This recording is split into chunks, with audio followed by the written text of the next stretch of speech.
Digan ka socday dawladda Eritrea ayaa waxa hogaaminayay wasiirka arrimaha dibadda waddankaasi Cismaan Saalax waxaana ku weheliyay la taliyaha gaarka ee madaxweynaha waddankaasi waxa garoonka diyaaradaha Aadan Cabdulle Cismaan ku soo dhaweeyay wafdigaasi sare ra'iisul wasaaraha xukuumadda federaalka Soomaaliya Mudane Xasan Cali Khayre iyo mas'uuliyiin sarsare oo ka tirsan dawladda Soomaaliya ujeedka halkan u yimaadeen ayaa lagu sheegay inay ka jawaabayeen booqashadii taariikhiga ah ee madaxweynaha Jamhuuriyadda Federaalka Soomaaliya Mudane Maxamed Cabdullaahi Farmaajo uu ku tagay magaalada Asmara ee waddankaasi iyo sidii loo xoojin lahaa xiriirka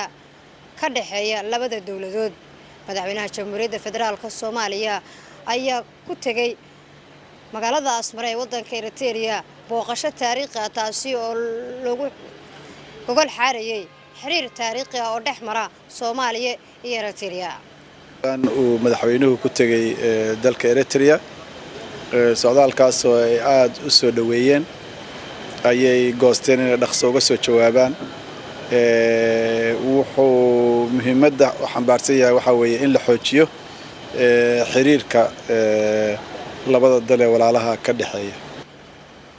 Soomaaliya iyo Eritrea ayaa waxa ay doonayaan inay xilligan sameystaan xiriir cusub oo ku qotoma sidii geeska Afrika ay isaga kaashan lahaayeen arrimaha horumarinta dhaqaalaha iyo ganacsiga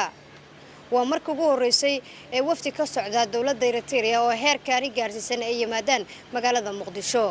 wasiirka arrimaha dibadda ee waddanka Eritrea oo maanta soo gaaray magaalada Muqdisho ayaa xilkan waxa uu hayaa laga soo bilaabo sanadkii 1993 Nasr Bashiir Cali warbaahinta qaranka magaalada Muqdisho.